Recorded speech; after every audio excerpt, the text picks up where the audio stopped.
Huh?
No shortage of rain across large parts of the country today, so it may come as a shock to hear that Britain's first water desalination plant has just opened in East London. Turning salt water into something we can drink may be common practice in the scorching heat of the Middle East, but our science correspondent Fergus Walsh has been finding out why some feel we need a plant here.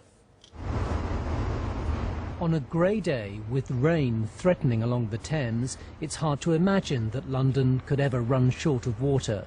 But it's come close in the past. So now these giant pipes are sucking salty water from the river into Britain's first desalination plant. London actually gets less rain than places that we think of as hot and dry, like Rome, Dallas, Istanbul. We get half as much rain as Sydney. And the rain we get, quite a lot of it is in the summer. And this rain doesn't soak down into the ground. It evaporates, or the plants suck it up. So there's not a lot of water, and there are 6 million of us in London using that water. The brackish tidal water is filtered and purified, and then the process of desalination begins. By the time the water gets here, It's completely clean, but it's still salty. It's inside these pipes that it's turned into drinking water, enough for 1 million people every day. The salt water is forced through the tubes at high pressure. Inside are layers of fine membranes, which are pitted with holes just 1 nanometer, 1/1,000,000th of a millimeter wide. The salt molecules are too big to pass through, so they get separated from the water, which is now desalinated. But it's expensive, costing 3 times as much per litre to produce as standard tap water. Environmental campaigners say it would be better to save water.